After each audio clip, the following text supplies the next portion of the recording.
The 1940 Cornell-Dartmouth game is unique in that it might be the only game in college football history that was decided well after the game was over. There certainly have been instances of wins being vacated because of rules violations, eligibility, etc., but I'm not sure if there's ever been another game where the outcome was changed due to an official admitting to a mistake on the field. And that's exactly what happened in the 1940 Cornell-Dartmouth game. By the way, this video is being done at the suggestion of one of the user comments from the community here on YouTube. So if you have suggestions for topics you'd like to see, please let me know. I know some of you have already left some and I'm trying to get to them. So what happened in the 1940 Cornell-Dartmouth game that made it so unique? First, context.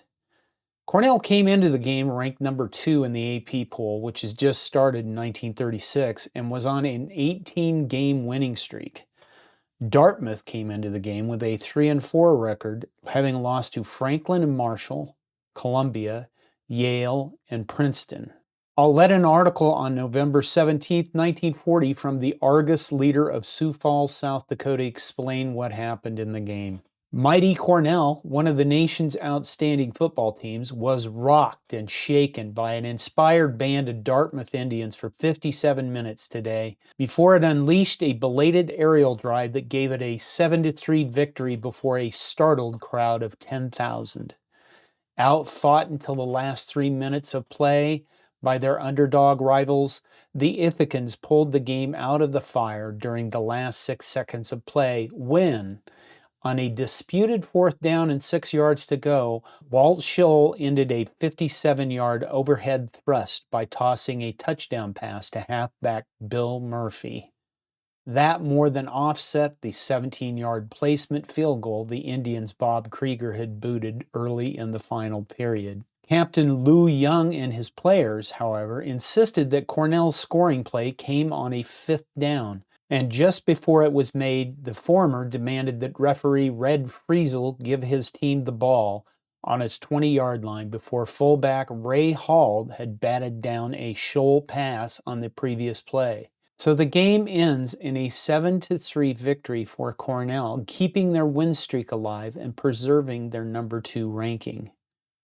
Now, after the game, there must have been enough complaining that it caused referee Friesel to question his decision-making. He agreed to look at the game film, or motion pictures as they were referred to at the time. Developing the film took a couple days. From the Spokane Chronicle of November 18, 1940, we learned what happened next. Referee W.H. Friesel Jr., one of the game's most competent officials, in his report to Asa Bushnell, commissioner of the Eastern Intercollegiate Football Association, declared, "On the basis of numerous charts kept by the press and motion pictures taken by both of the competing colleges, I am now convinced beyond a shadow of a doubt that I was in error in allowing Cornell possession of the ball for the play on which they scored." From Ithaca, New York, James Lena, Cornell's athletic director, and Cornell coach Carl Snavely sent wires to William H. McCarter, athletic director, and Earl Blake, coach of Dartmouth. Lena's wire read, "In view of the conclusion reached by the officials that the Cornell touchdown was scored on a 5th down, Cornell relinquishes claim to the victory and extends congratulations to Dartmouth."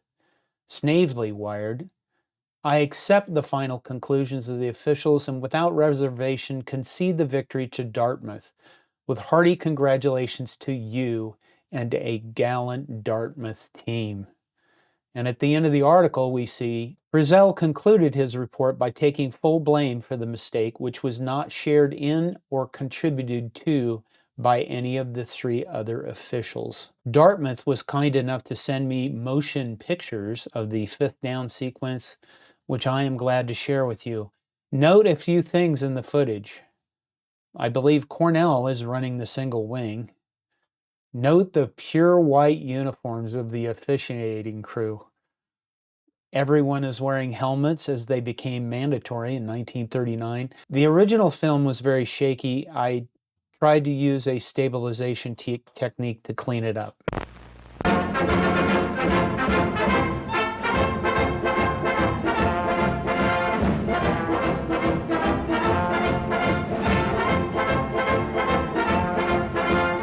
the official Dartmouth football films of an amazing sports event. Did Cornell win on a referee's mistake?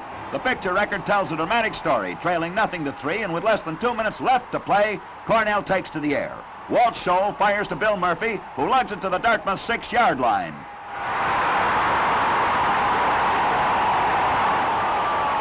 Earl Blake, the Indian coach, looks plenty worried. 1 minute will decide victory or defeat. Here's the first down. Mort Landsberg and the Big Red powerhouse drive through the line for 3 yards.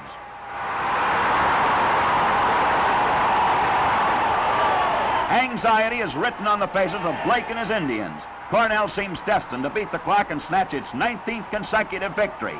Second down. Scholl hurls himself against the Indian stronghold, and Cornell's 2 yards nearer the goal. Hold that line is the Dartmouth chant. This is the crisis of a lifetime. The third down, a yard to go. Another line drive with Landsberg the spearhead of the attack. It's no gain.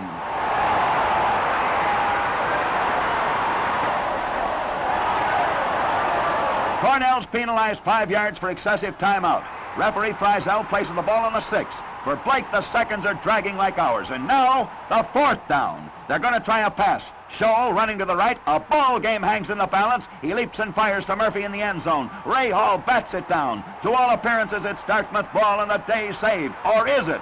Indians captain Lou Young protests to Friesel as the befuddled referee allows another down. Dartmouth just can't believe what's happening. 3 seconds left, and here's the fifth down. Scholl's trying the same play. He runs to the right, looking for a pass receiver, finds his man, and this time connects with Murphy for a touchdown. Officially, Cornell wins.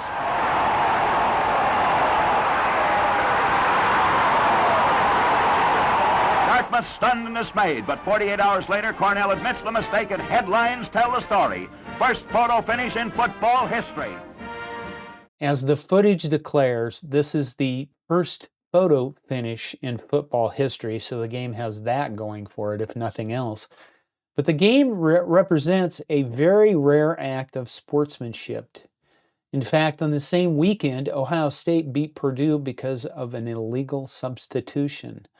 From the Waterbury Democrat on November 19, 1940, in a column called This Sporting World by John A. Clooney. Ohio State beat Purdue on a field goal by an illegal player who was taken out and substituted in the game again during the same period, a clear violation of the rules, which the motion pictures proved. Yet Ohio State took the game 17-14 when the sporting thing to do would be to declare a tie game as the score stood with Purdue before the field goal was kicked. The 1940 Cornell-Dartmouth game was known as the fifth down game, but it has been overshadowed since by another fifth down game that had far more consequences. On October 6, 1990, the Colorado Buffaloes were playing Missouri at Faurot Field in Columbia.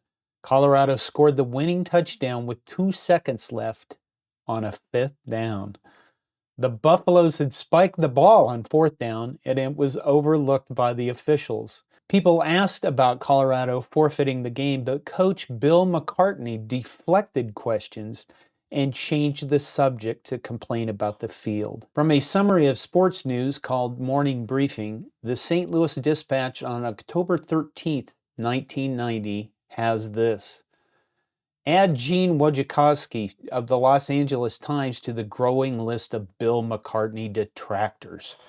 Noting the argument by McCartney, Colorado's coach, that the slippery turf at Faurot Field gave Mizzou an advantage in last Saturday's infamous fifth down game, Wojciechowski writes, according to Jeff Bullock, information director of the Big 8 Conference, McCartney has never registered a complaint about the field surface in years past. To use it as an excuse for keeping a tainted victory is shameful. McCartney, who speaks of restoring integrity and pride to Colorado football, had an opportunity to do the right thing. Instead, he took the cheap victory and hid behind slippery turf. Now, in the aftermath of the Colorado fifth down game, the Big 8 Conference suspended 7 officials and the game stood. Colorado went on to split the national championship with Georgia Tech. If this happened today, what do you think the outcome would be? Do you think for a single second that any school currently in college football would display the sportsmanship that Cornell did in 1940?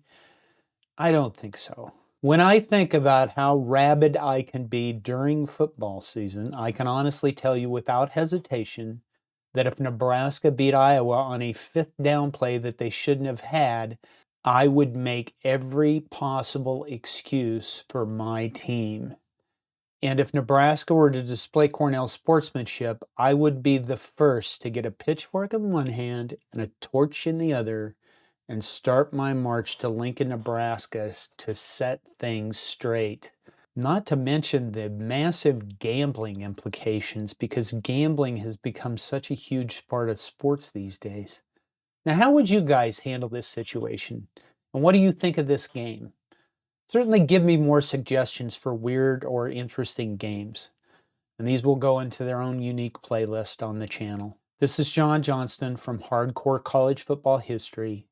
Thank you.